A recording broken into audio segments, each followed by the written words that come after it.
اللہ تبارک و تعالی جل شانہ کے دربار عالیہ میں حمد و ثنا کے بعد اور دربار رسالت میں ہدیہ درود و سلام کے بعد حضرات علماء کرام، محترم بزرگوں، عزیز دوستوں،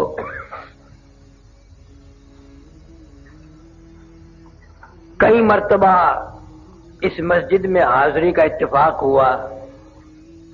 سرگودا شہر میں اکثر اتفاق ہوتا رہتا ہے، مگر یہ بیچ میں 2-3 سال جو گزرے کچھ تعطل پیدا ہو گیا، کچھ ڈھیلے پڑ گئے لوگ۔ آج بھی اگر مولوی صاحب نے کہا نعرہ لگاؤ تو سارے نعرہ اس طرح لگا رہے تھے جیسے بھوکے بیٹھے ہوں۔ تمہارا گناہ نہیں، ڈیپو کا آٹا کھاتے ہو نا۔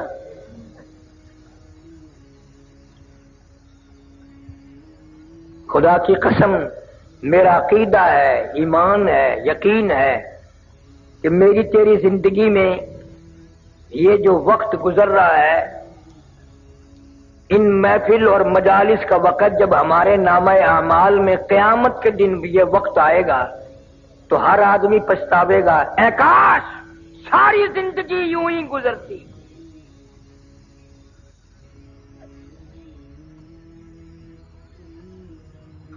حدیث پاک میں آتا ہے کہ انسان اتنا افسوس کریں گے، ہاتھ ملتے ملتے اپنی ہتھیلیوں کی کھال اتار دیں گے۔ تمہیں معلوم بھی ہے میں کس دن کی بات کر رہا ہوں، جس کا تیرے دل میں آج تک یقین نہیں آیا۔ میں قیامت کے دن کی بات کرتا ہوں، یقین آئے یا نہ آئے قیامت تو آئے گی۔ اس لیے میں کہتا ہوں سردی میں 12-13 گھنٹے کا دن، گرمی کی موسم میں 16-17 گھنٹے کا دن، قیامت کا ایک دن 50,000 سال کا ایک دن۔ اور یہ قرآنی بات ہے، تاریخی بات نہیں، کسی کا قول نہیں۔ 50,000 سنہ، 50,000 سال کا ایک دن۔ نہ شام آئے نہ صبح آئے نہ دن ڈھلے، ٹھیک دوپہر سورج کھڑے کھڑے 50,000 سال گزر جائیں گے۔ حدیث شریف میں آتا کوئی آنکھ پانی کا قطرہ نہ دیکھ سکے گی، کوئی آنکھ سایہ اور چھاؤں نہ دیکھ سکے گی۔ قیامت کا جب بگل بجے گا، گھنٹی بجے گی، اتنی زوردار ہوگی، اتنی قہر آلود ہوگی۔ حضور صلی اللہ علیہ وسلم نے فرمایا یہ اتنا بڑا سمندر پوری دنیا کو جس نے لپیٹ رکھا ہے، ندی، نالے، دریا، چشمے، کنویں، حضور صلی اللہ علیہ وسلم فرماتے ہیں صرف بگل بجنے سے، قیامت کی گھنٹی بجنے سے ساری کائنات سے ایک قطرہ پانی نہیں ملے گا۔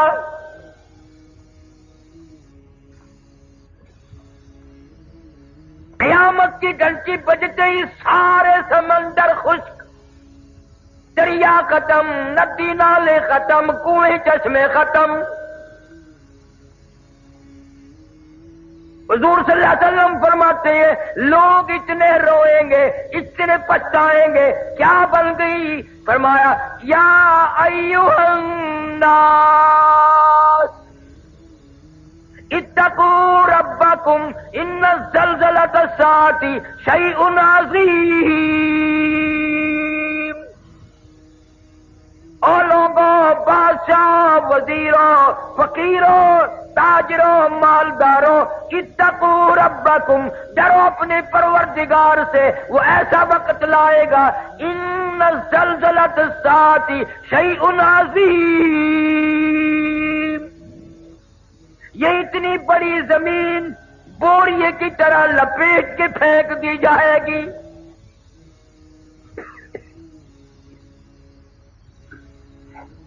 اذا الشمس کورت، سورج بے نور ہو کر زمین پہ گر پڑے گا۔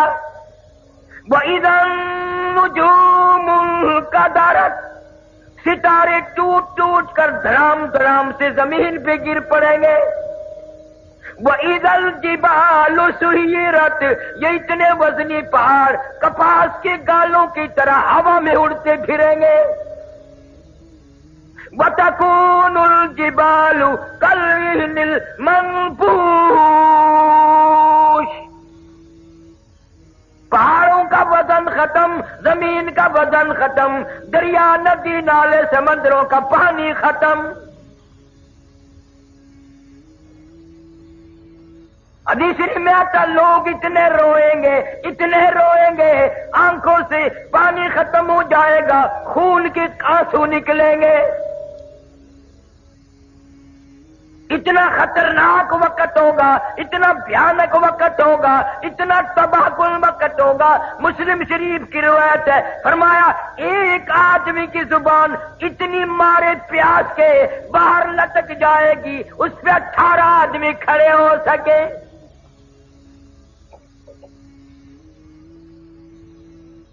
یقین نہیں، یقین ہو نیند نہ آئے، یقین ہو پھر یوں زندگی تھوڑا ہی گزرے. لفظ قیامت قیامت سنا یقین کبھی نہیں آیا. اگر یقین آ جائے پھر دیکھو اس دنیا میں تماشا. جن کو یقین آیا ان کی زندگی کچھ اور طریقے سے گزری. ایک اللہ والے نے عشاء کی نماز پڑھ کے 40 برس تک فجر کی نماز عشاء کے وضو سے پڑھی. امام اعظم رحمت اللہ علیہ نے 40 سال تک عشاء کے وضو سے فجر کی نماز پڑھی. اس کو یقین آیا تھا کہ موت آئے گی، قبر آئے گی، قیامت آئے گی، اللہ پاک کے سامنے پیش ہونا ہوگا، یہ منہ خدا کو دکھانا ہوگا.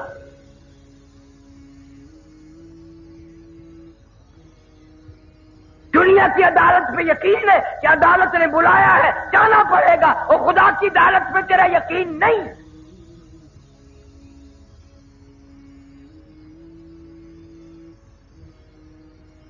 مدنی کریم صلی اللہ علیہ وسلم کی سیرت طیبہ کا جلسہ ہے. اصل سیرت تو یہ ہے کہ آدمی بیوی بچے چھوڑ کر، خاندان چھوڑ کر، دکان مکان بنگلہ کوٹھی چھوڑ کر ایسی طرف جاتا ہے واپس کبھی نہیں آیا. آج سردی کا موسم آ رہا ہے، رضائیوں کی تیاری ہے، گرم کپڑوں کی تیاری ہے، عورتیں بچوں کے سویٹر وغیرہ تیار کر رہی ہیں. گرمی آئے گی، ہوا کا کام تیار ہے، پنکھوں کی صفائی ہو رہی ہے، نئے پنکھے خریدے جائیں گے، پتلے کپڑوں کی تیاری ہے. او مسلمانوں، سرگودے کے مسلمانوں، مجھے یہ بتاؤ قیامت کی خبر کی تیاری ہم کب کریں گے؟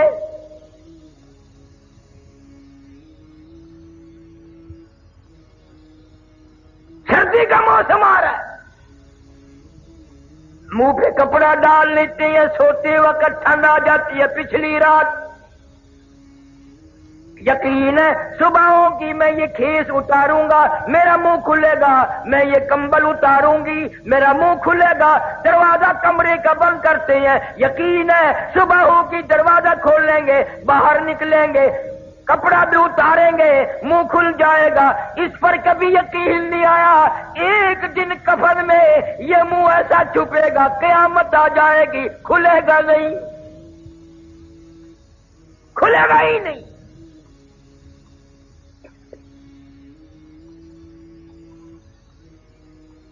نئے نئے انداز کی آج ہماری موت آ رہی ہے.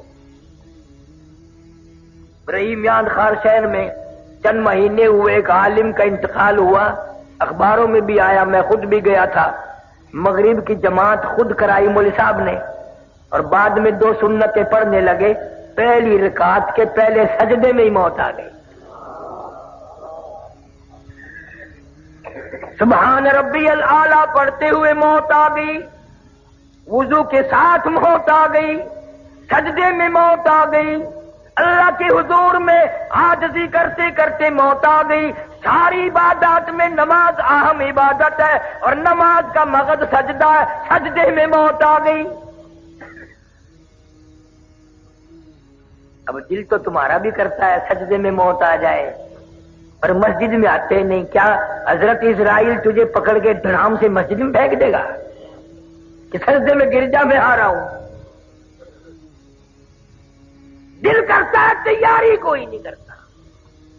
یقین ہی نہیں کہ یہ دنیا بڑے بڑے چھوڑ گئے, کیا میں نہیں چھوڑوں گا؟ ہزاروں کو قبروں میں پہنچا دیا, کندھوں پہ اٹھایا, جنازے پڑے, ہزاروں کی قبروں پہ مٹی خود ڈالی اور اپنے اوپر مٹی پڑنے کا آج تک یقین نہ آیا.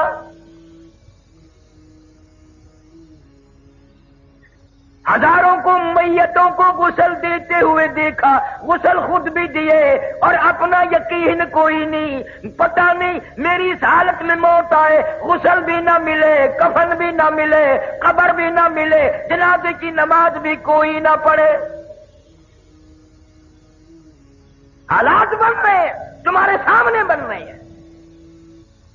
پچھلے دنوں ملتان کے پاس سپر ایکسپریس کا حادثہ ہوا, اخباروں میں آیا 6 بوگی تباہ ہو گئی, ان لوگ 5 آدمی مرے.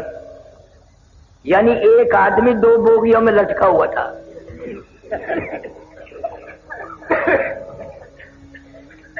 6 بوگی ہے تباہ اور 5 آدمی مرے. باقیوں کا کیا کیا, کہاں گئے پتہ نہیں, دریا میں پھینکے, پتہ نہیں کہ ٹبک بلڈوزر سے کھود کے اس میں دھکا دے دیا. ہاں ہاں, تمہارے سامنے ایسا وقت بھی آ جاتا ہے, نہ کفن, نہ قبر, نہ جنازہ, نہ غسل. تم اپنے مقدر پہ کبھی نہیں روتے, پتہ نہیں کس حال میں وقت آئے گا, کہاں آئے گا. مولانا کی موت تو سجدے میں آ گئی. آج کتنے لوگ ایسی جگہ مر رہے ہیں جہاں کا نام لیتے بھی شرم آتی ہے. ہمارے ملتان میں اخباروں میں آیا, اور میں افسر کو جانتا تھا, بہت بڑا افسر تھا ایک محکمے کا. خدا کی قسم, زنا کرتا کرتا لڑکی کے اوپر ہی مر گیا. اندازہ لگا. شراب پیتے ہوئے لوگ مر رہے ہیں, حرام کھاتے ہوئے لوگ مر رہے ہیں, اور گانا بجانا کرتے ہوئے یہ تو اکثریت مر رہی ہے. افسوس کسی کو نہیں.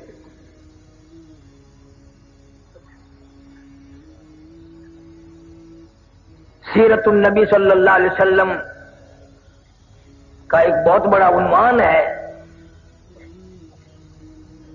عورتیں اگر سنتی ہیں, سن رہی ہیں تو مبارک ہو. نبی پہلے آیا بھی عورت کی گود میں, اور نبی جب دنیا سے رخصت ہوئے تو عورت کی گود تھی. کوئی نہیں کہہ سکتا نہ ابو بکر کی گود تھی, نہ فاروق اعظم کی تھی, نہ عثمان کی تھی, نہ علی مرتضیٰ کی تھی. عائشہ صدیقہ اور فاطمہ الزہرا کی گود تھی. نبی تشریف لائے ایسے خاندان میں. حضرت کے والد کا کیا نام ہے؟ حضرت عبداللہ. تم نے کبھی سوچا ہے وہ کیسا جوان ہوگا اللہ پاک جل شانہ نے جب ساری کائنات کے سردار کے باپ ہونے کا شرف بھی اس کو بخشا ہوگا, وہ کتنا شریف ہوگا کہ امام الانبیاء کا باپ بنا دیا. ہمیں تمہیں تو پہچان نہیں. سیرت کی کتابوں میں لکھا ہے کہ ایک لڑکی یہودی حضرت عبداللہ کے چہرے پہ اس کی نگاہ پڑی مکے کے بازار میں. راستہ روک کے کہنے لگی, نوجوان میرے ساتھ شادی کر لو. حضرت عبداللہ کنی کترا کے نکل گئے. بھلا جو امام الانبیاء کا باپ ہو وہ غیر لڑکیوں سے کیسے بات کرے؟ یہ تو ہمارا زمانہ ہے نا, چٹی داڑھی, سر ہل رہا ہے, قبر کی تیاری ہے, کالا برقع دیکھ کے ایویں ہینگنے جی میں گڈا ہینگ دیو.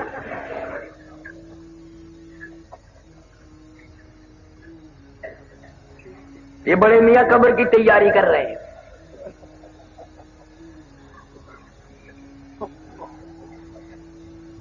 حضرت عبداللہ کے چہرے پہ لڑکی کی نگاہ پڑی, نے کہا میرے ساتھ شادی کر لو. کوئی جواب سوال نہ دیا, نکل گئے. سال بعد حضرت عبداللہ کو اسی لڑکی نے پھر دیکھا اور کہنے لگی, نوجوان یاد ہے میں نے شادی کی فرمائش کی تھی, یہاں یاد ہے تم نے میرے متعلق یہ خیال کیا ہوگا میں کوئی بازاری عورت ہوں، بگڑی ہوئی عورت ہوں، میرا کریکٹر خراب ہے، یہی خیال کیا ہوگا نا؟ فرمایا نہیں، میں نے کوئی خیال نہیں کیا۔ کہنے لگی میں بازاری عورت نہیں، توریت کی حافظہ ہوں، میری توریت میں نبی آخر الزمان صلی اللہ علیہ وسلم کے باپ کی جو نشانیاں ہیں، تیرا ماتھا ان نشانیوں کی گواہی دے رہا تھا۔ تیرے ماتھے میں نور نبوت چمک رہا تھا، میں چاہتی تھی میری ساتھ شادی ہو جائے، اس نبی کی ماں میں بن جاؤں۔ اور کہنے لگی آج میں تجھ سے شادی کے لیے نہیں کہتی، کیوں کہ تیرے ماتھے میں اب نور نبوت نہیں رہا، تیری شادی ہو گئی ہے اور وہ نور نبوت تم نے کسی عورت کے پیٹ میں منتقل کر دیا۔ یہودی کی لڑکی نے نبی کا باپ پہچان لیا اور تم نے آج تک نبی کو نہ پہچانا، نبی کا قرآن نہ پہچانا، نبی کے اصحاب نہ پہچانے، پتہ ہی نہیں، بس جو کسی کی مرضی آئی چل رہا ہے۔ قرآن کا یعرفونہ کما یعرفون ابناءہم، یہودی لوگ نبی کو اس طرح پہچانتے تھے جیسے اپنے بیٹوں کو پہچانتے ہیں، لیکن جان بوجھ کر مدنی کریم صلی اللہ علیہ وسلم کی مخالفت کرتے تھے، راہ میں روڑے اٹکاتے تھے۔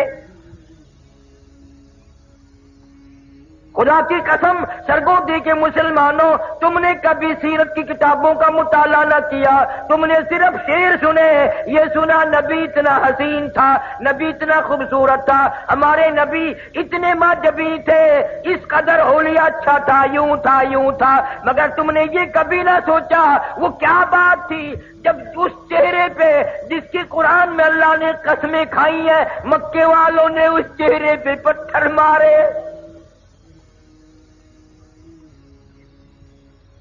ارشاد فرماتے ہیں اشد الناس الانبیاء ثم امثل او کما قال النبی صلی اللہ علیہ وسلم، حضور فرماتے ہیں 1,24,000 رسولوں، پیغمبروں، نبیوں کو جتنا اللہ کی راہ میں ستایا گیا، ان سب کے مقابلے میں مجھ اکیلے کو ستایا گیا۔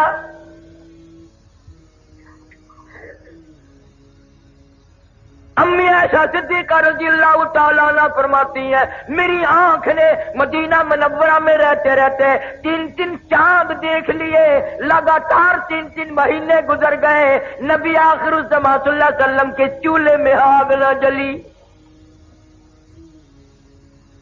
اور فرماتی ہے کتنا وقت تو ایسا گزرا مجھے خود 24 گھنٹے میں ایک کھجور کا دانہ اور ایک پیانے کا پیالہ ملتا تھا، پانی بھی مول ملتا تھا، وہ بھی رج کے نہیں۔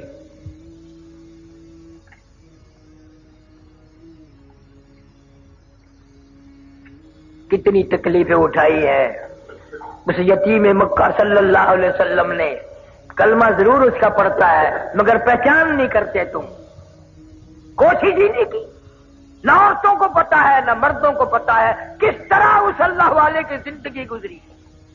میں دعا کرتا ہوں اللہ آپ سب کو حج بیت اللہ نصیب فرمائے، مدینہ منورہ کی زیارت نصیب فرمائے، گنبد خضرا کے پاس کھڑے ہو کر خدا کی قسم یہ پوچھ لینا او کالی کملی والے صلی اللہ علیہ وسلم تیرا اس قرآن پہ کلمے پہ کیا خرچ ہوا؟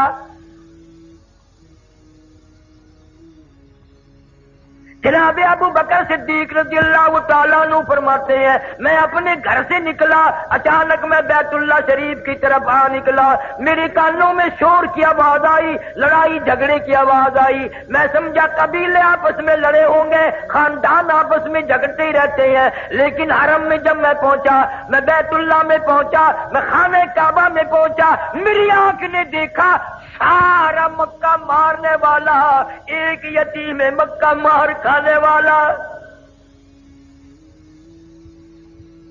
کوئی ادھر سے دھکا دیتا ہے کوئی ادھر سے مارتا ہے، کیوں؟ اس لیے کہ اللہ کا قرآن خانہ کعبہ میں کیوں پڑھا؟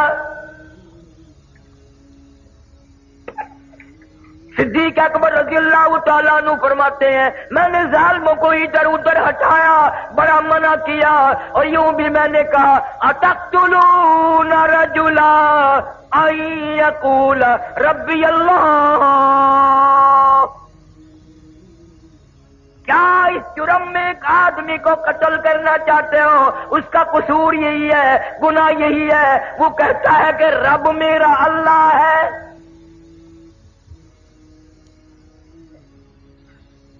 فرماتے میرے منع کرتے کرتے ادھر ادھر لوگوں کو دھکا دیتے دیتے ایک ظالم آگے بڑھا اور اس نے حضور کریم صلی اللہ علیہ وسلم کی پیارے پیارے گلے میں گردن مبارک میں کپڑا ڈال لیا، اتنے بل چڑھائے، اتنے بل چڑھائے، ابو بکر فرماتے میری آنکھ نے دیکھا محمد کریم صلی اللہ علیہ وسلم کی دونوں آنکھیں باہر نکل آئی۔ تجھے کیا معلوم ہے نبی کا گلا گھونٹ دیا گیا۔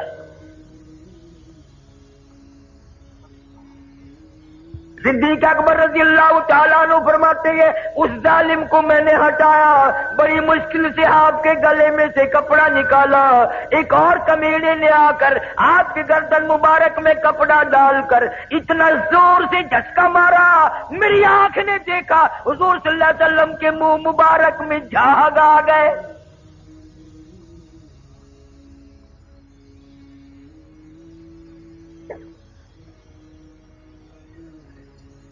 ایسی سیرت کون پڑھے، کون بتائے؟ امی عائشہ صدیقہ رضی اللہ تعالیٰ عنہ قسم کھا کے فرماتی ہیں 23 برس میں ایک وقت بھی ایسا نہیں جو نبی صلی اللہ علیہ وسلم نے پیٹ بھر کے کھانا کھایا ہو۔ 23 سال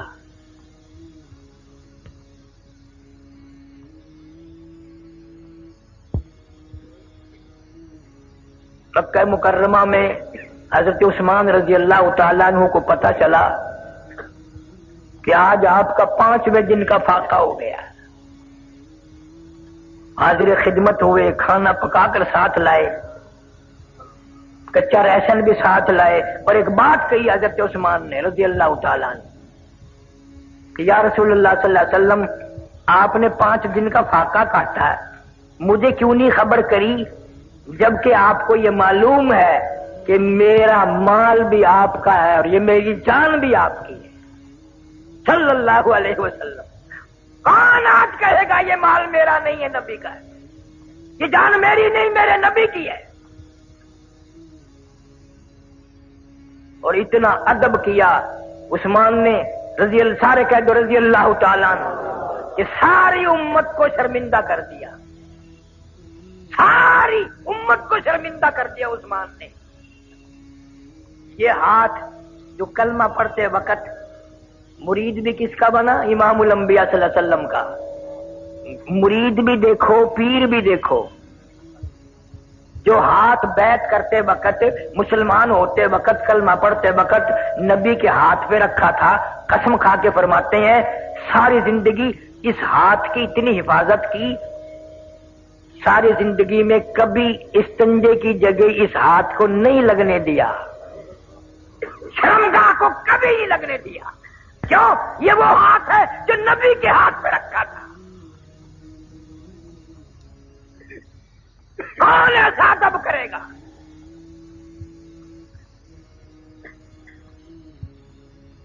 نام کے ہم مسلمان ہیں، کام کے مسلمان مر گئے، اللہ والے رخصت ہو گئے،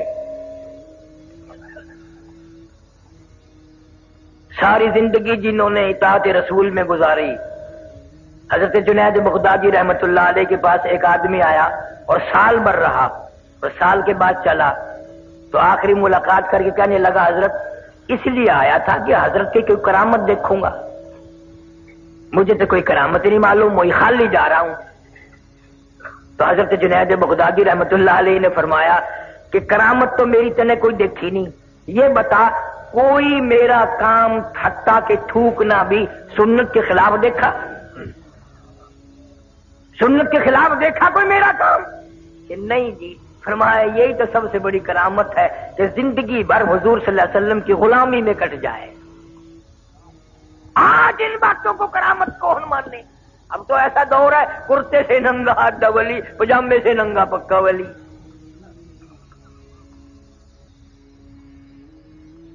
سنت کی تابع داری کو لوگ ولایت نہیں سمجھتے۔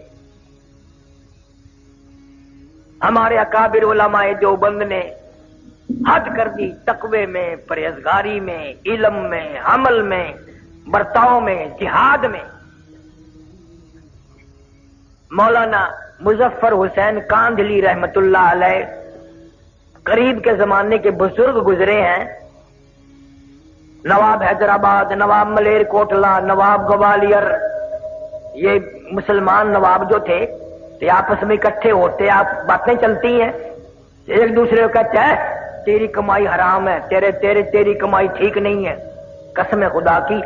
پھر فیصلہ یہ ہوتا کہ مولانا مظفر حسین کو کوئی لقمہ کھلا کے دیکھو، اگر اس کا مال حلال ہے تو ہضم ہو جائے گا، ورنہ مولانا کو الٹی ہو جائے گی۔ میرے اکابر ایسے تھے، ان کے حلق کو کسوٹی کے طور پر استعمال کیا گیا۔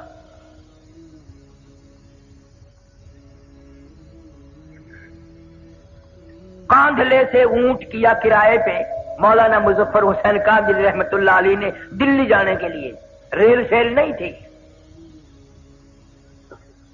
اونٹ کرائے پہ کر لیا۔ ایک آدمی نے پوچھا مولانا کہاں جانے کا ارادہ؟ کہ دلی جا رہا ہوں بھائی۔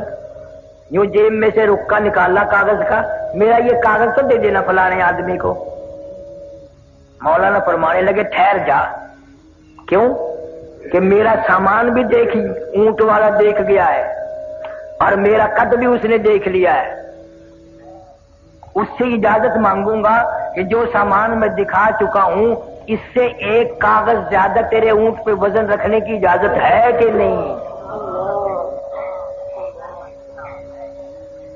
ایک کاغذ رکھنے کی اجازت ہے کہ نہیں؟ آج کا مسلمان من وزن اٹھا کے لاتا ہے، لاری والا پوچھتا ہے کتنا؟ یہی ہے 10 کلو۔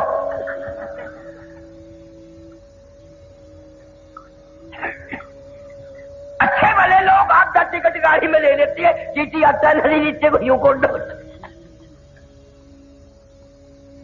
رات دن فریب، دھوکہ بازی، بدماشی۔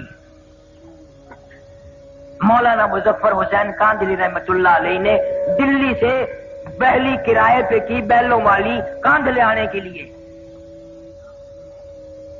دوران سفر تھوڑے سے چلے تھے، دلی سے پوچھ لیا اس بہلی والے سے کہ بھئی یہ بہلی کس کی ہے؟ اس نے بتایا فلانی کنجری کی ہے۔ اوئے ہوئے ہوئے، مولانا نیچے اتر گئے، بھائی مجھے پیشاب کرنا ہے، اور پھر اس کے ساتھ پیدل چلتے رہے۔ میرے پیر دکھ ہیں، میں سیدھے کر رہا ہوں، ذرا کھل جائیں گے نا؟ وہ کہنے لگا راستے میں مولانا میں سمجھ گیا ہوں، آپ اس بیلی میں سواری نہیں کریں گے، کنجری کی ہے۔ میں نے بتا دیا، برا کیا میں نے بتا دیا کہ ہاں بھی بات تو اسی طرح۔ وہ کہنے لگا مولانا پھر مجھے واپس ہی کر دیتے، میں واپس چلا جاتا۔ فرمایا کرایہ پورا دوں گا، وعدہ کر کے آیا ہوں کہ کاندھلے جا کے کرایہ دوں گا، اگر یہاں سے تجھے پیسے دے کے واپس کر دوں تو وعدے خلافی ہوگی۔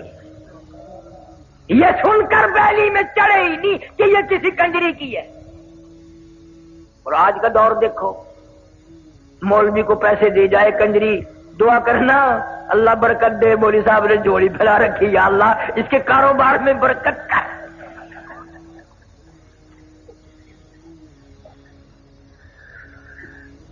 کون پوچھے کہ تیرا دھندا کیا ہے؟ قبلہ والد صاحب مرحوم میرے زندہ تھے، ملتان کے چوک بازار سے ہم گزرنے لگے، ایک آدمی نے اٹھ کر کے میری یوں بازو پکڑا، قاری حنیف ہے؟ میں نے کہا ہاں۔ کہنے لگا جمعے میں سب کے لیے دعا کرتا ہے، میرے لیے بھی دعا کر، میری دکان بالکل ختم ہو گئی ہے۔ تو مولویوں کی تو عادت ہے فوراً کہہ دیتے ہیں اللہ برکت کرے بھائی۔ اور میں نے یوں ہی پوچھ لیا مگر تیرا کاروبار کیا ہے؟ کہنے لگا کفن بیچتا ہوں۔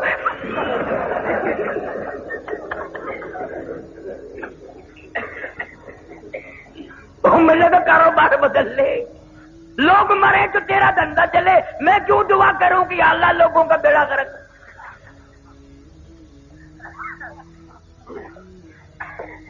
ہمارے یہاں ملتان میں ڈاکٹر سعید صاحب ہیں، زندہ ہیں، ابھی لکڑ منڈی موڑ پہ ہیں۔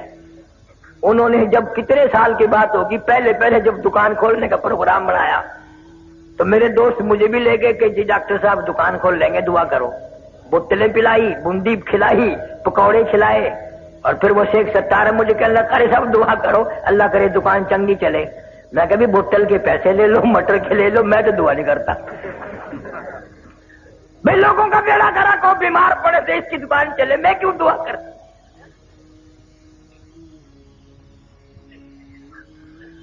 ہم تو ایسے بزرگوں کے ماننے والے ہیں، قسم خدا کی قبلہ مولانا احمد علی صاحب لاہوری رحمت اللہ علیہ نے ساری زندگی میں بے نماز کے ہاتھ کا پانی نہیں پیا، بے نماز کے ہاتھ کی روٹی نہیں کھائی. کبھی آپ نے بھی فکر کیا کہ یہ گھر والی نماز پڑھتی ہے کہ نہیں، جو کہیں کہیں کھانے تیار کر کے رکھتی ہے، سبحان اللہ، نماز ہی پڑھتی ہے کہ نہیں؟ تمہاری مجبوری ہے. اگر عشاء کی نماز کے بعد تم نے 3 دن جا کے پوچھ لیا نماز پڑھی کہ نہیں، نماز پڑھی کہ نہیں، تیسرے دن آواز آ گئی کہ تیرا بستر ہو پرلی بیٹھک میں ہے.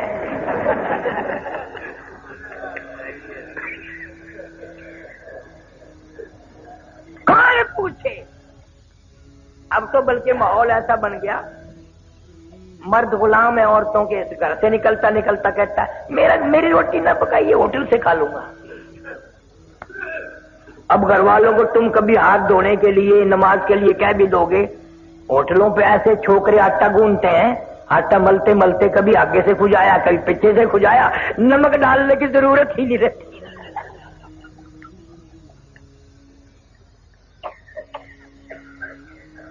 مولانا احمد علی صاحب لاہوری رحمت اللہ علیہ کا امتحان بھی ہوا. کراچی سے دریائی سمندری اسٹیمر والے جہاز میں سوار ہوئے، حج کے لیے تشریف لے جا رہے ہیں. جہاز کا عملہ نماز نہیں پڑھتا. 13 دن میں جد جہاد جا کے لگا. لاہوری نے 13 دن کا لگاتار فاقہ کر دیا. 13 دن کا فاقہ کر دیا.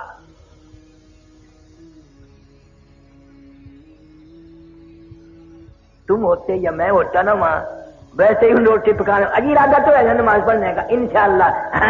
اب میں وضو تمہاری روٹی وضو کر کے کھاؤں گا، وعدہ تو ہو گیا نا. کون کرے؟ میرا کابر نے حد کر دی. مولانا یحییٰ علی پٹنہ کے بزرگ ہیں، شہر پٹنہ صوبہ بہار میں انگریز کی حکومت ہے. بغاوت کا کیس چلا کے مولانا یحییٰ علی پٹنہ والے کو گرفتار کر لیا، جیل میں دے دیا، اور کیس چلایا، پھانسی کا حکم دے دیا.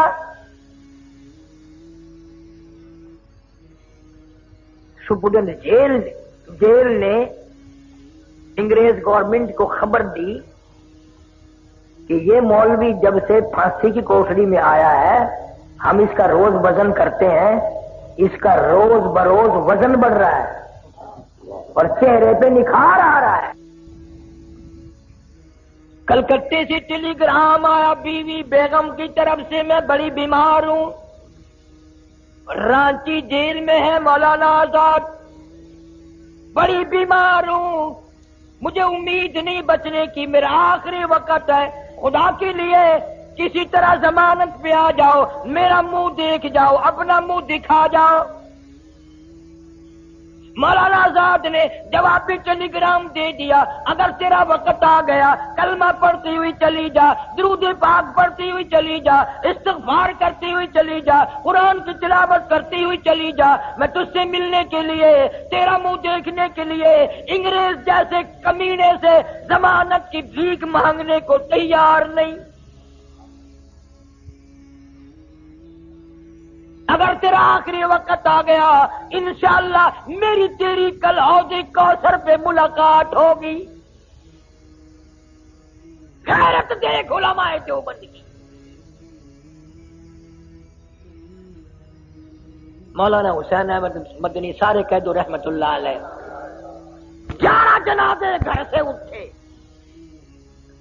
حضرت کی والدہ ماجدہ مرحومہ کا انتقال ہو گیا، خبر دی گئی آؤ ماں کا منہ دیکھ لو، جنازے کو کندھا دے دو، آخری وقت ہے. حضرت نے جواب دے دیا انگریز جیسے کمینے ظالم سے میں ضمانت کی بھیک مانگنے کو تیار نہیں.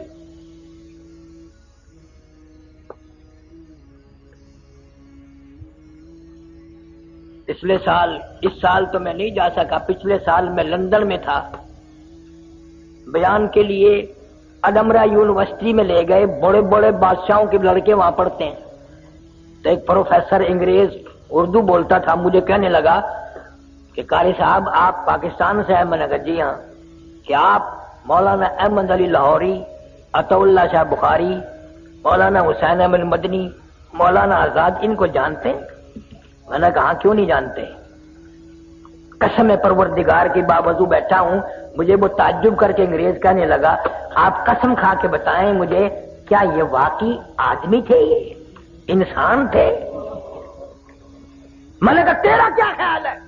وہ کہنے لگا لندن اکیڈمی سے لے کر میں نے ان کی فائل پڑھی ہے، ملکہ وکٹوریہ کی رپورٹ پڑھی ہے، لارڈ ماؤنٹ بیٹن کی رپورٹ میں نے پڑھی ہے، میرا اندازہ یہ ہے کہ یہ آدمی نہیں تھے، یہ وہ پہاڑ تھے جن کی چوٹی کوئی سر نہیں کر سکا۔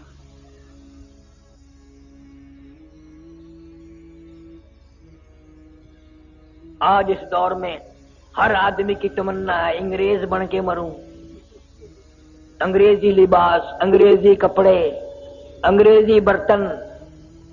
چھوٹا سا بچہ 2-2.5 سال کا ہوتا ہے نا، بڑا پیارا لگتا ہے، تو ماں اس کو انگریزی کپڑے پہناتی ہے، نیچے ایک اچھا سا پہنا کر، پھر وہ یوں کندھوں پہ سے یوں جاتا ہے نا جیسے گھوڑے کا ساز ہوتا انگے میں جڑے ہوئے گا، سرما سیاہی کر کے، پاؤڈر ووڈر چھڑک کے، اور بڑی خوش ہوتی ہے ماں، ہونا بھی چاہیے۔ پھر اپنے بچے کی انگلی پکڑ کے ساس کے پاس لاتی ہے، خالہ دیکھو تو آج تو تیرا پوتا ایسا معلوم ہوتا ہے جیسے کسی صاحب کا بچہ ہو۔ آگے سے دادی جان بھی خوش ہو کے کہتی ہے خدا کی قسم یہ ہمارا ہے ہی نہیں۔ تصدیق ہو گئی بھی مٹی پر آئی ہے۔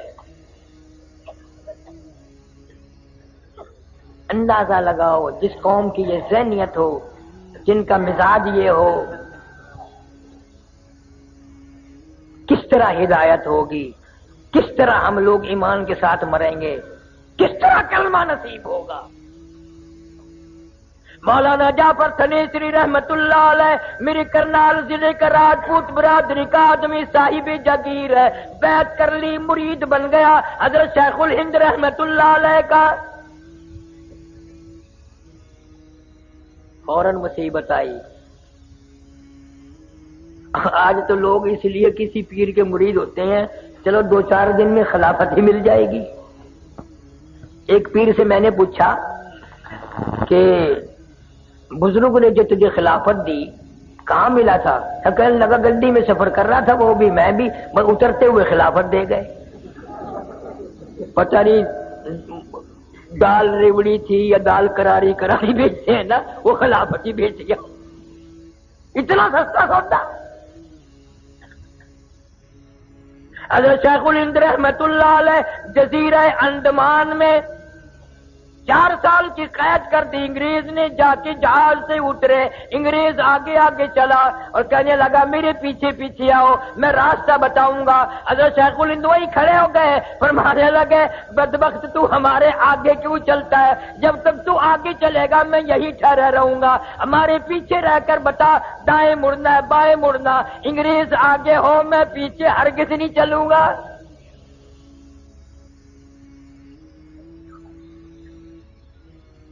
اور یہ آج کل اخباروں میں پڑھتے ہو نا، فلانا سر فلانا سر فلانا سر۔ انگریز کی منڈی میں القاب اتنے سستے نہیں تھے، قوم سے، ملک سے، اسلام سے غداری کرتے تھے لوگ، ان کو القاب ملتے تھے۔ اور یہ سر سر جو لکھتے ہیں نا، ان کے ساری سر ہیں، پیر ویر نہیں ہے۔ یہ میمو کا تھوک چاٹنے والے، انگریز کے گھوڑوں کی لیڈ کاٹنے والے آج لیڈر بنتے ہیں۔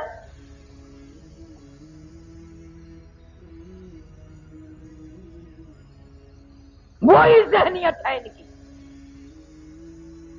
مولانا جعفر تنیسری رحمت اللہ علیہ کو گرفتار کر کے جائیداد ساری نیلام کر دی، کرک کر دی، مکان بھی نیلام کر دیا۔ مولانا کی بیٹیوں کو سر کے بالوں سے پکڑ کر گھسیٹ کر باہر پھینکا، دڑام دڑام سے بچوں کو پھینک دیا۔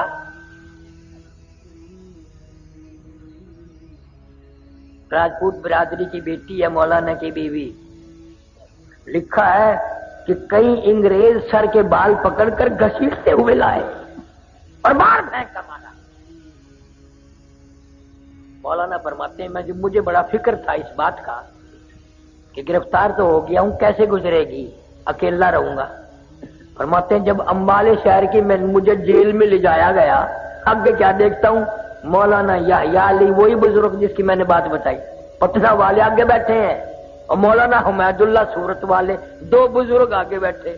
میں خوش ہوا، خوب گزرے گی جب مل بیٹھیں گے تین دیوانے، اب کوئی غم نہیں. مولانا فرماتے ہیں انگریزوں نے لوہے کے کڑے بنوائے، 10 شیر کا لوہے کا کڑا ہمارے ایک ایک پیر میں ڈال دیا اور لاہور کی طرف ہمیں پیدل چلایا. چابک مار مار کے چلاتے تھے. مگر مولانا لکھتے ہیں جب نماز کا وقت آتا ہم تینوں آدمی آنکھوں میں اشارے کر کے زمین پر بیٹھ جاتے، تیمم کر کے نماز پڑھتے. ہم رکوع کرتے، چار انگریز پوری طاقت سے ہماری کمر پہ پیٹھ پہ چابک مارتے، کوڑے برساتے. ہم ایک ایک سجدے میں، ایک ایک رکوع میں 70 مرتبہ سبحان ربی الاعلی کہتے تھے.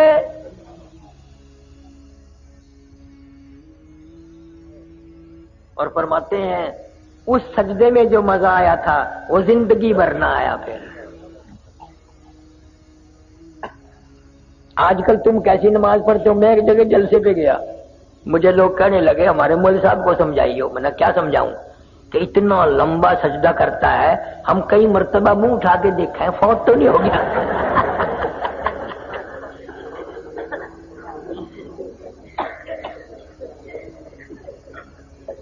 انہیں کو پتا ہے سجدے کی حقیقت کیا ہے. تمہیں کیسے معلوم ہو؟ تمہارا آخرت پہ، موت پہ، قیامت پہ یقین نہیں. جناب مدنی کریم صلی اللہ تعالی علیہ وسلم کے بارے میں اما عائشہ صدیقہ رضی اللہ تعالیٰ عنہ فرماتی ہیں اچانک میری آنکھ کھلی، میں بیدار ہوئی، میں نے حضور کریم صلی اللہ علیہ وسلم کو دیکھا، آپ کا سر مبارک سجدے میں ہے اور بڑی لمبی لمبی امت کے لیے دعائیں مانگ رہے ہیں اور سجدے میں رو رہے ہیں. سانس گھٹنے لگا، میں اپنا کلیجہ پکڑ کے بیٹھ گئی، کہیں آج بیوہ تو نہیں ہو جاؤں گی.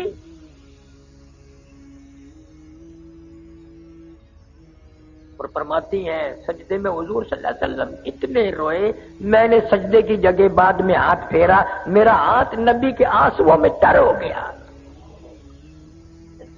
تیرا نبی میرا نبی سجدے میں ساری رات روئے، امت کے لیے دعائیں مانگتے مانگتے روئے. آج میری تیری چٹی داڑھی ہو گئی، قبر کی تیاری ہے، اپنی بدعمالی پہ، اپنی روح سیاہی پہ ساری زندگی میں ایک مرتبہ بھی رونا نہ آیا.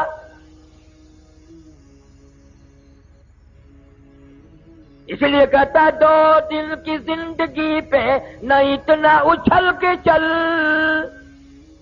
2 دن کی زندگی پہ نہ اتنا اچھل کے چل، یہ راستہ ہی چلو کا ہے ذرا سنبھل کے چل.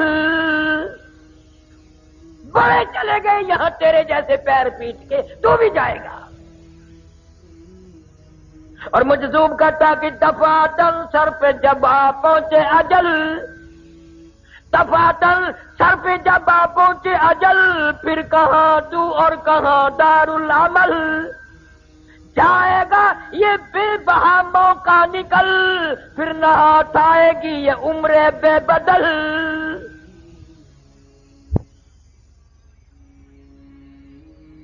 حدیث شریف میں آتا ہے کہ شبرات کی رات میں اگلی شبرات تک کے مرنے والوں کے نام حضرت اسرائیل کو فہرست بنا کر دے دی جاتی ہے.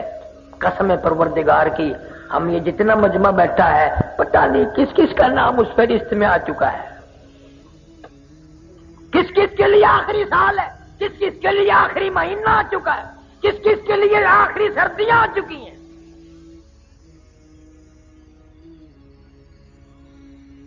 سیدنا علی مرتضی رضی اللہ تعالیٰ تشریف لے جا رہے ہیں لشکر کے ساتھ ساتھ.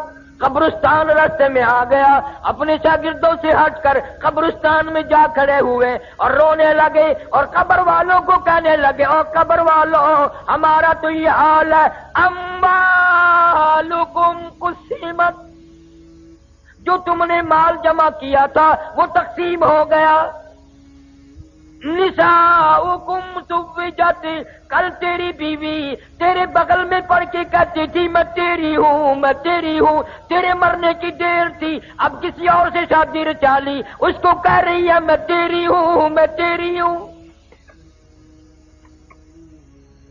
اور پھر روئے ہیں حضرت علی رضی اللہ تعالیٰ عنہ اور فرمانے لگے اپنے شاگردوں کو، اگر یہ قبر والے بول سکتے بتاؤں کیا کہتے؟ فرمایا بتاؤ، فرمانے لگے کہ یوں کہتے، یہ سرائے در مسافرو بخدا یہ کسی کا مکان نہیں، یہ سرائے در مسافرو بخدا یہ کسی کا مکان نہیں، اور جو مقیم تھے اس میں کل یہاں کہیں آج ان کا نشان نہیں، جو مقیم تھے اس میں کل یہاں کہیں آج ان کا نشان نہیں، جو مثال ٹوٹی ہے خوش بیاں تمہیں گفتگو تھے گوہر فشاں، وہ پڑے ہیں آج خاموش یہاں کہ دہن میں گویا زبان نہیں، روئے ہیں حضرت علی رضی اللہ تعالیٰ عنہ۔ جناب فاروق اعظم رضی اللہ تعالیٰ عنہ کو لوگوں نے دیکھا زمین پہ کروٹیں بدل رہے ہیں اور بے تحاشا رو رہے ہیں، کسی نے پوچھ لیا فاروق تجھے کیا ہوا، اتنا بہادر کیوں رویا؟ فرمانے لگے تمہیں معلوم نہیں، قبر کا اندھیرا یاد آ گیا۔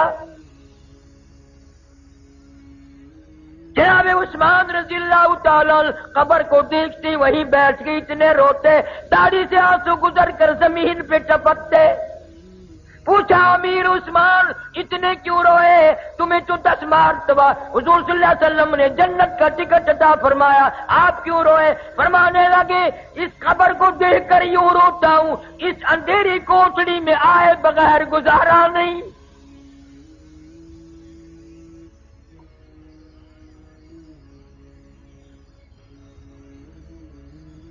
نہ کبھی یہ سوچ آتی ہے میری ماں کہاں گئی، میرا باپ کہاں گیا، میرے رشتہ دار کہاں گئے، اگر وہ گئے ہیں تو مجھے بھی جانا پڑے گا، اب اس کی تیاری کوئی نہیں، اس کا ارادہ کوئی نہیں، پروگرام ہی نہیں۔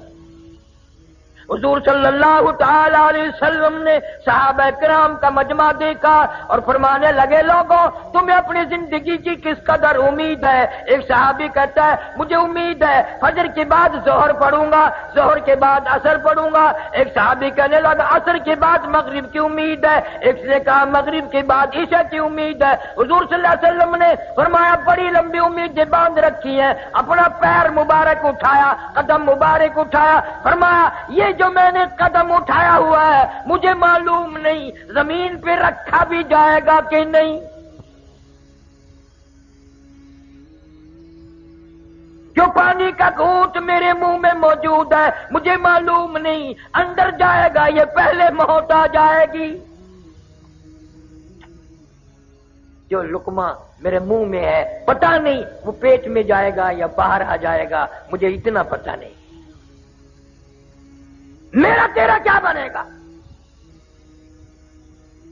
ارشاد فرمایا مدنی کریم صلی اللہ علیہ وسلم نے اور لوگوں میرا دل چاہتا ہے قبر کا عذاب تمہیں دکھاؤں پر مجھے ڈر ہے تم مردوں کو دفن کرنا چھوڑ دو گے۔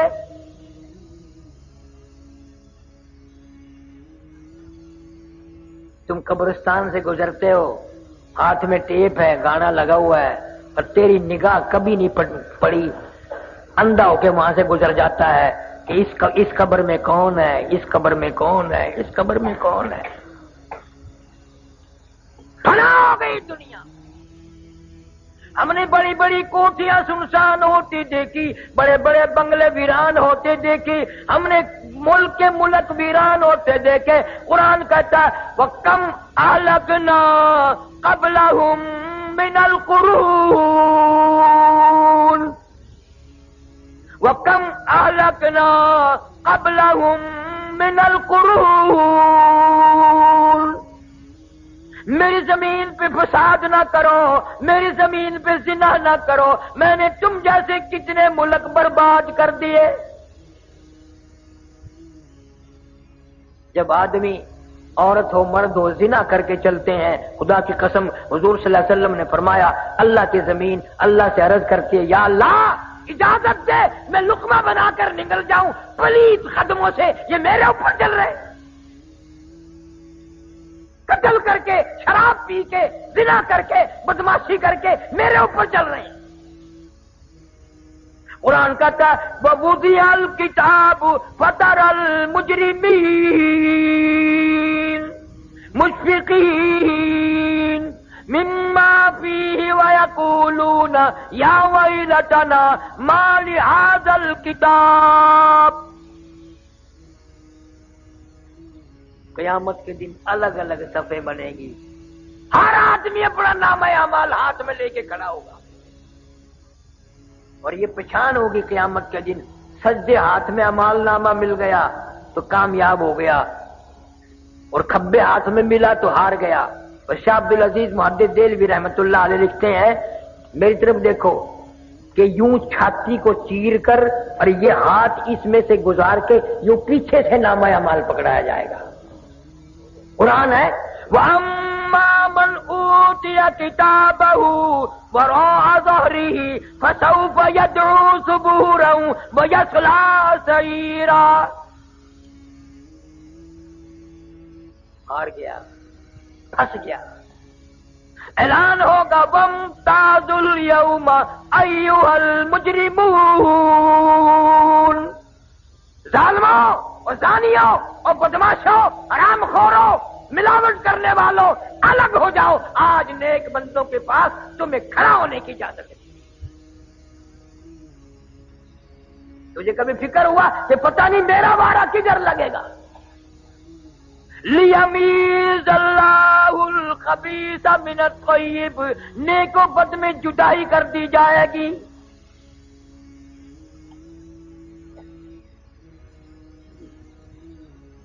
آخری وقت ہوتا ہے آدمی کا، ہاتھ مارتا ہے، کروٹیں بدلتا ہے، سانس کھچ کھچ کے آ رہا ہے۔ بیٹی نے پوچھ لیا امی جان کیا تکلیف ہے؟ کہتی ہے بیٹی بخار نہیں، نزلہ نہیں، کھانسی نہیں، درد کوئی نہیں، سانس لیتی ہوں، اتنی تکلیف ہوتی ہے کہ سینکڑوں ہزاروں ڈھنگریوں کے اوپر سے کانٹوں کے اوپر سے جیسے گھسٹ کے سانس آ رہا ہو، سانس لیتی ہوں سانس نہیں آتا۔ آج پتا چلا سانس کی کتنی قیمت ہے۔ قل متاع الدنیا قلیل والآخرۃ خیر لمن اتقى ولا تظلمون فتیلا۔ ساری عمر میں نماز نہ پڑھی، پرواہ نہ کی، قرآن نہ پڑھا، آج سانس کی قیمت معلوم ہوئی۔ وی سی آر کے سامنے بڑے خوشی سے سانس لیے، گانا بجانا کرتے ہوئے بڑے خوشی کے سانس لیے، حرام کھاتے ہوئے بڑے خوشی کے سانس لیے۔ حضور فرماتے ہیں صلی اللہ علیہ وسلم موت کے وقت اتنی تکلیف ہوتی ہے جیسے ہزاروں چھرے یکدم چلا دیے گئے ہو۔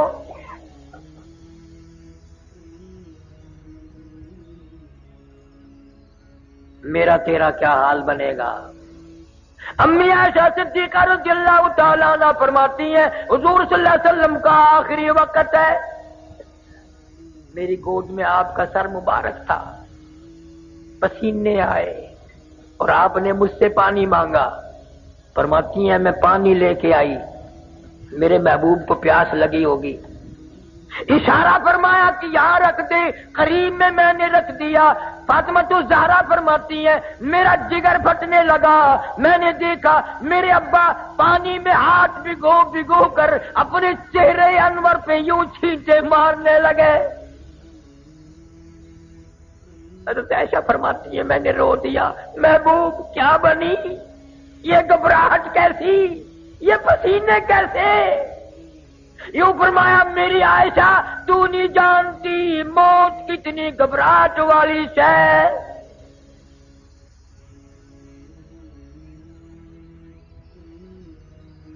کسی نے دروازے پہ دستک دے دی، فاطمہ تو زہرا پریشان ہے، ایسا صدیقہ کا جگر پھٹنے کو ہے۔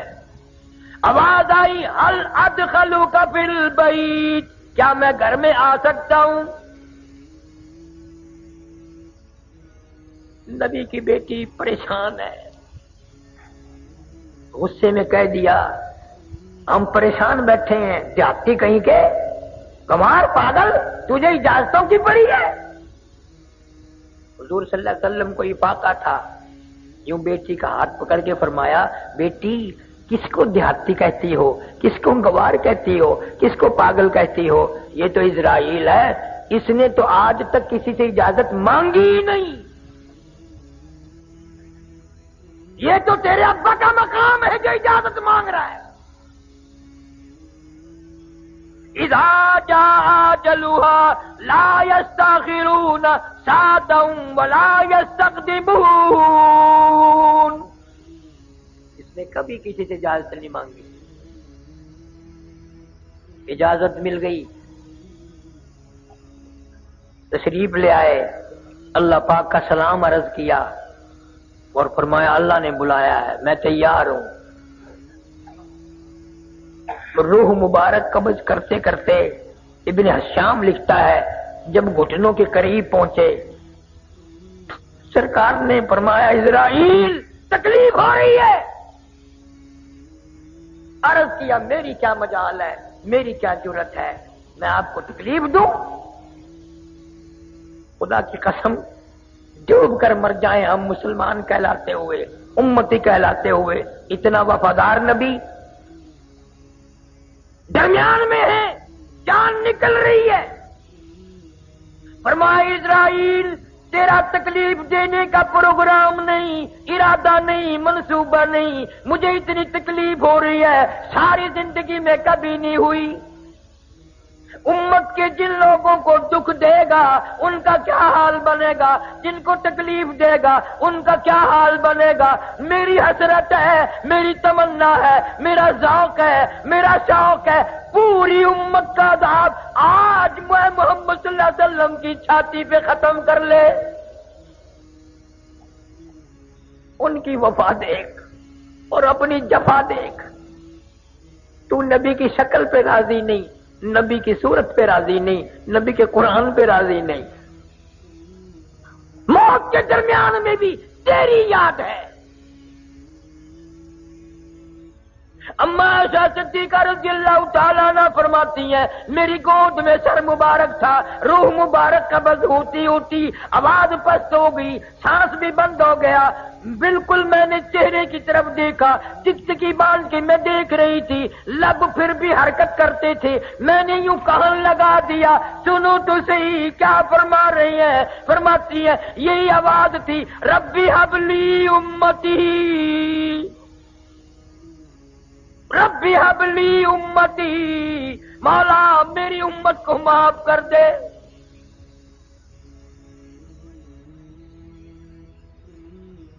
امتی کیا کمال کر رہا ہے، کاروبار میں یاد نہیں کرتا، شادی میں یاد نہیں کرتا، حکومت کرنے میں نبی کو یاد نہیں کرتے، ذمہ دارہ کرنے میں نبی کو یاد نہیں کرتے۔ اس نبی نے دیکھو ہمیں کہاں کہاں یاد فرمایا۔ کیا جواب دیں گے؟ یہ منہ لے کر اس نبی کے دربار میں قیامت میں کیسے جائیں گے؟ فرمایا آخری وقت ہے، کروٹ سے کروٹ بدل رہا ہے، دم نکلنے کو ہے، 360 رگیں ٹوٹ رہی ہیں، حدیث پاک میں آتا ہے مردہ مرنے والا پیروں کے جان نکلتی ہے، کڑاک کڑاک کی آواز سنتا ہے۔ قرآن کہتا کلا اذا بلغ التراقی وقیل من راق وظن انه الفراق والتفت الساق بالساق الى ربك يومئذ المساق۔ رگیں ٹوٹیں گی، اعضاء چھوٹیں گے۔ بڑے بہادر آدمی کی جان نکلتے وقت منہ چر گیا، بند کرنے کی طاقت نہیں، اپنا منہ بند نہیں کر سکو گے۔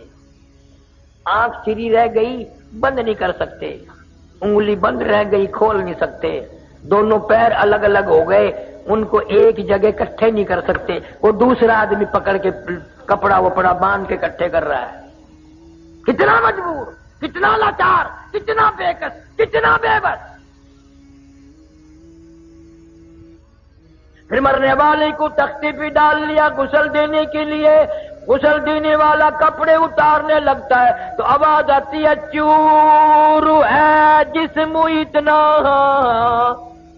چور چور ہے جسم اتنا، کرم کیجیے غسل آہستہ آہستہ سے دیجیے، اور میرے کپڑے اتارو سنبھال کے، اور میرے کپڑے اتارنے والے میرا بازو نہ مروڑ، میرا ہاتھ نہ مروڑ، کپڑوں کی فکر میں تو مجھے تکلیف نہ پہنچا۔ تجھے کیا معلوم ہے میں موت کا صدمہ عظیم اٹھا کے آیا، میں موت کا جھٹکا کھا کے آیا، میری رگیں توڑ کے رکھ دی گئی، آج تیری انگلی بھی مجھے چھری کی طرح لگتی ہے۔ مکھی بیٹھ جائے پہاڑ معلوم ہوتا ہے۔ اور خیال کر آج تو میرے کپڑے اتار کے ننگا کر رہا ہے، مالک کائنات کی قسم کل کو تو یوں ہی ننگا ہو جائے گا۔ عورت میت کہتی ہے میری چوڑی توڑنے والی ہو، میرے ناک گلے کا زیور صاف کرنے والی ہو، میرا اعلیٰ درجے کا سوٹ اتارنے والی ہو، آج تم نے مجھے بالکل ننگا کر دیا، مالک کی کائنات کی قسم کل کوئی تم بھی یوں ہی ننگی ہو جاؤ گی۔ کنبا قبیلہ چھوڑ کے واری، سچے گھر کی کر تیاری، یوں نہ سمجھنا اکیلی سداری، سبھی چلیں گے باری باری۔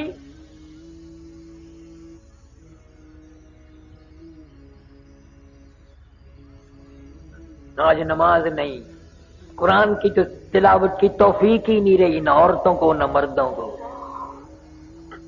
بڑے خوش ہیں ہم قرآن نہیں پڑھتے، نہ پڑھو، اللہ کہتا ہے تیری زبان اس قابل نہیں کہ میرا پاک قرآن پڑھے، تیری آنکھ اس قابل نہیں کہ میرے قرآن کا دیدار کرے۔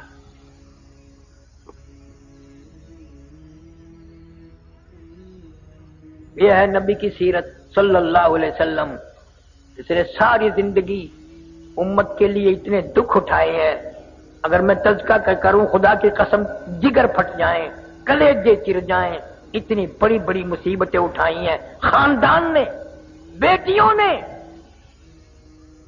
کیسٹوں سے پتہ چلے گا کہ سیدہ زینب نے کتنے دکھ اٹھائے ہیں، سیدہ فاطمہ الزہرا رضی اللہ تعالیٰ عنہ نے حضور صلی اللہ ابا کے سامنے کتنی تکلیفیں جھیلی، اور صحابہ کرام نے کتنے دکھ اٹھائے ہیں آخری وقت تک۔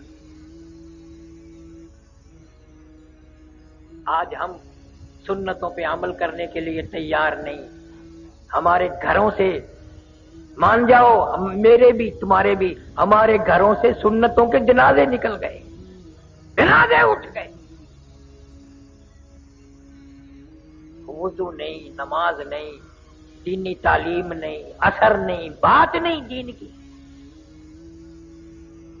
حضور صلی اللہ علیہ وسلم نے ارشاد فرمایا سیاتی علی الناس زمان، او لوگوں قیامت کا قریب ہوگا، میری امت اتنی بگڑے گی، معاشرہ اتنا تباہ ہوگا، قرآن پڑھتے ہوئے موت نہیں آئے گی، کلمہ پڑھتے ہوئے موت نہیں آئے گی، درود پاک پڑھتے ہوئے موت نہیں آئے گی، ادھر موت کا جھٹکا لگے گا، ادھر منہ میں کنجری کا گانا ہوگا۔